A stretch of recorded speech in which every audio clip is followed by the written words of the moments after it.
Morning, my wonderful photography students.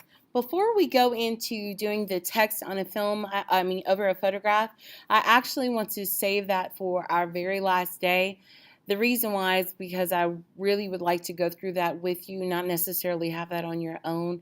So I'm going to give you today as your actual leftover studio day and your very last shoot. So what we're going to do today is add a sepia tone or make a photograph small. So I have two photographs. I have one of a subject matter with a man playing the violin. I saw him in the park and I thought he was absolutely beautiful and he looked really, really depressed. And then I have an old building. I'm going to go ahead and use the male subject, but I just wanted you to show you can have a building or a subject just as long as you can kind of give that tone and sense of something being old. So again, just like always, I'm going to drag my photograph into Photoshop. Let it go ahead and open. I don't have anything else running in my background so that I can ensure that I don't have any crashing issues with Photoshop. So same thing as always, I'm going to unlock my layer. All right, I have my layer unlocked. Now I'm going to go ahead and enhance the photograph to the level that I'm comfortable with. Now, one thing that I want you to remember when you're editing your photograph, you have to consider the natural state of the subject. So he almost looks like there's a gray wash over him, but the green was intense in the park. The hair, the brown, the tones that are in the violin, those things I actually want to pull out. And again, it's always a fine line when you're doing adjustments and editing your color. So it's a judgment call, but you don't want to overdo it, right? Obviously, that's overdoing it. Nobody looks like that. This is still too intense. Look at the flesh tones that he has. That green is too electric.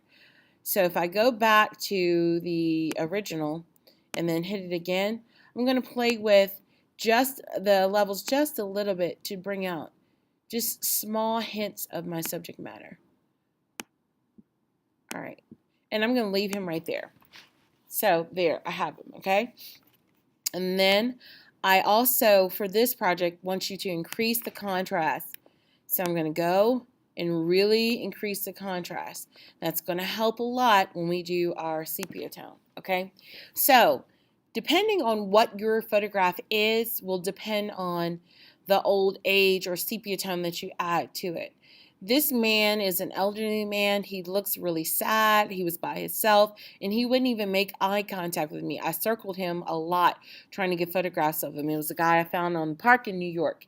So what I'm going to do is assume that there's kind of a sense of melancholy with this subject. So I'm going to choose a grayish brown tone, and that's what I'm going to add my sepia tone with. So the first thing I want to do is I'm going to go up here to my cursor, make sure my cursor is selected, and I'm going to duplicate my my layer.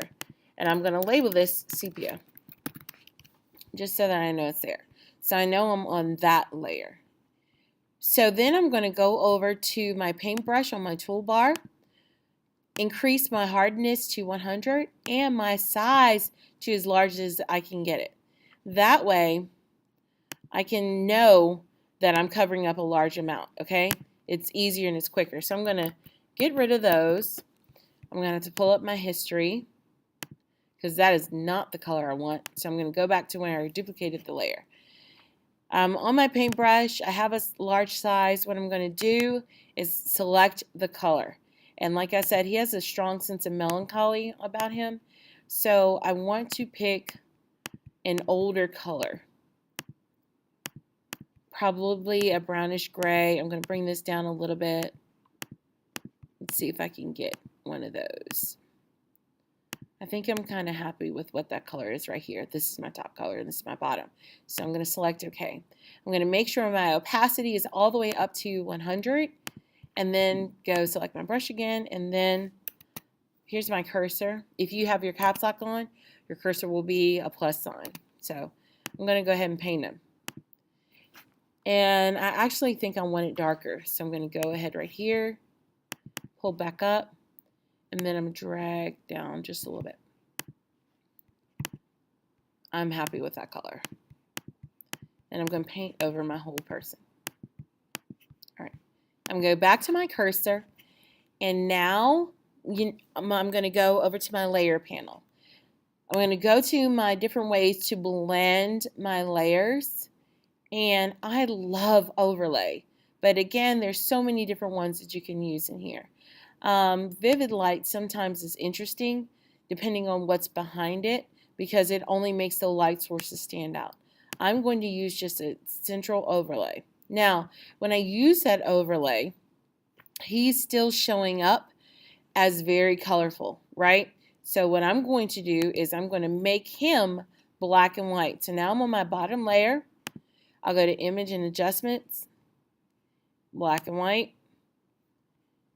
And now look at him. He is breathtaking. I'm going to play with the opacity to see the different levels that I like. And I very much love it at 100. I'm curious to see what a soft light would do. Oh, soft light did nothing. Let's see what hard light. Hard light did nothing. Light 10. None of those. So we're going to just keep it at overlay. And now I have a sepia tone picture. I have that overtone on it. Now let's say I wanted to do a whole nother color on top of those. I can merge those layers, duplicate the layer,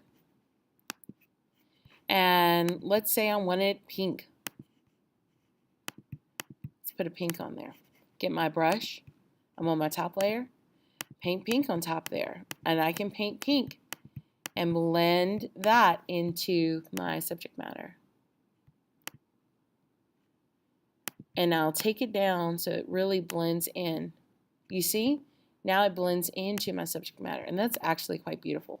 So I'm going to go to File now, Save As, save it to my desktop. I don't want to save it as a Photoshop document. I'm going to save it as a JPEG. Maximum file size, just like always. Select OK. Click my desktop to make sure it's there. So now I have my original photograph and my edited in sepia tone. And look at the power of that. It's so strong. So I'm going to close both of these out, and then you'll just go through the same process and add them both to your Keynote. I don't want to save this. And then save your Keynote once your photographs are in there, and then be ready for tomorrow. Love you.